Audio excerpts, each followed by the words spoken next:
ప్రజల ఆశల మీద నీళ్లు చల్లేదిగా ఉంది. ఏ ఒక్క వర్గానికి కూడా ఒక స్పష్టమైన హామీ లేదు. రాష్ట్ర రైతులను పొగుడుతున్నట్టుగానే పొగుడుతూ వెన్నుపోటు పొడిచింది ఈ ప్రభుత్వం. ఖచ్చితంగా స్పష్టంగా వాళ్ళ వైఖరి చెప్పినారు.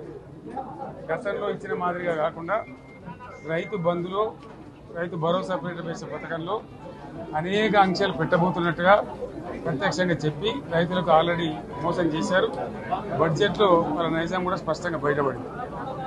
గత ప్రభుత్వం అన్ని రాష్ట్రంలోని అన్ని వర్గాల సంక్షేమాన్ని, వాళ్ళ ఆర్థికాభివృద్ధిని కాంక్షించి అనేక పథకాలు ప్రవేశపెట్టడం జరిగింది. ఒక్క పథకం మీద కూడా ఇప్పుడు స్పష్టత లేదు.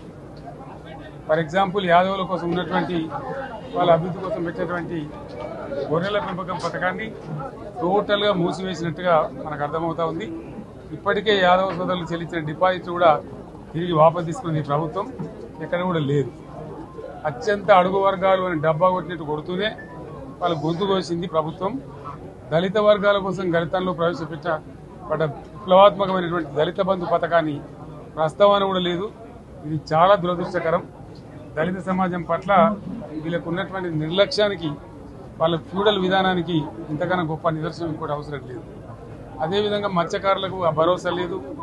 ఎవరికి కూడా చెప్పుకోదగ్గ భరోసా లేదు. ఇందులో విశేషం హైలైట్ ఏంటంటే, ఆర్థిక మంత్రి ప్రతి మాటను ఒత్తి ఆ డబ్బు వచ్చినప్పుడు అదేందో పెద్ద మహాప్రపంచ విజయంలాగా ఒత్తి చెప్పడం తప్ప కొత్తది ఏమి లేదు. ఒత్తి పలుకులు పలకడం తప్ప కొత్తగా చెప్పింది ఏమి లేదు. ఏ ఒక కొత్త సంక్షేమ పథకం కానీ ఏది కూడా లేదు. మహిళల పట్ల కూడా చాలా స్పష్టంగా చెప్పాల్సిన అవసరం ఉండే. కానీ వాళ్ళు మేము 1,00,000 కోట్లు ఇస్తాం, అన్ని రుణాలు, ఆ రుణాలు వీలేదో ఇస్తున్నట్టుగా ఆల్రెడీ ఉన్న స్కీమే, నథింగ్ న్యూ అబౌట్ ఇట్, ఏమి లేదు. వెరసి ఇష్యూ యాజ్ ఏ హోల్. దురదృష్టం ఏంటంటే, వాళ్ళ బ్యాడ్ లక్ ఏంటంటే, మేము కూడా ప్రభుత్వం ఏర్పడిన తర్వాత కనీసం ఒక 6 మాసాల సమయం వాళ్ళకి ఇవ్వాలని మేము అనుకున్నాం. నేను కూడా శాసనసభకు దగ్గర రాలేదు. కానీ ఈరోజు బడ్జెట్ చూస్తే ఏ ఒక్క పాలసీ ఫార్ములేషన్ జరగలేదు. రాష్ట్రానికి సంబంధించినటువంటి ఏ ఒక్క విషయంలో కూడా ఈ అర్భక ప్రభుత్వం ఇప్పటి వరకు పాలసీ ఫార్ములేషనే చేసినట్టుగా కనపడతలేదు. వ్యవసాయం ఉంది, మాకు స్పష్టమైన అవగాహన ఉండే ఈ రాష్ట్రంలో వ్యవసాయ స్థిరీకరణ జరగాలని మేము 2 పంటలకు కూడా ఇచ్చినాం రైతు బంధు. వీళ్ళు ఎగ్గొడతామని చెప్తా ఉన్నారు. మేమేదో రైతులకు ఇచ్చిన డబ్బును దాన్ని పాడు చేసినాము, చెడగొట్టినాము, దుర్వినియోగం చేసామన్న పద్ధతిలో దురదృష్టకరమైన వ్యాఖ్యలు చేస్తూ ఉన్నారు. అంటే ఇది పూర్తిగా రైతు శత్రు ప్రభుత్వం అనేది తెలుస్తూ ఉంది. ధాన్యం కొనుగోలు చేయలేదు, విద్యుత్ సరఫరా చేయడం లేదు, నీళ్లు సరఫరా చేయడం లేదు, చాలా ఇబ్బందులు పెడతా ఉన్నారు. ఇంకా రైతు భరోసా, రైతు బంధు గురించి ఇంకా ప్రస్తావనే లేదు. ఎప్పుడేస్తారని మా ఎమ్మెల్యేలు అడిగితే కూడా కనీసం సమాధానం చెప్తలేరు.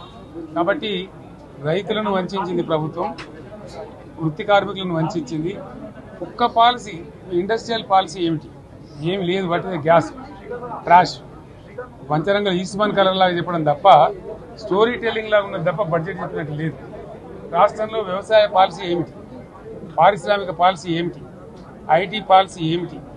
ఇంకా ఇతర అనేక పాలసీలు, పేద వర్గాలకు సంబంధించిన పాలసీ ఏమిటి అనే దాని మీద ఏ ఒక్క దాని మీద కూడా గ్యాస్ ట్రాషే తప్ప, చిల్లర మల్లర ప్లాట్ఫామ్ స్పీచ్ లాగా ఉంది తప్ప అది బడ్జెట్ ప్రసంగం లాగా లేదు. రాజకీయ సభలలో చెప్పినట్టుంది తప్ప ఏ ఒక్క పాలసీని కూడా నిర్దిష్టంగా ఈ పనిని మేము ఎట్లా సాధిస్తాం, మా గోల్స్ ఇవి, మా టార్గెట్స్ ఇవి అనే పద్ధతి కానీ పద్దు కానీ లేదు. ఇది పేదల బడ్జెట్ కాదు, రైతుల బడ్జెట్ కాదు. ఇవాళ బడ్జెట్ విశ్లేషణలో మీకు తెలుస్తుంది. భవిష్యత్తులో బ్రహ్మాండంగా మేము దీన్నంతా కూడా చీల్చి చెండాడబోతాం. Thank you.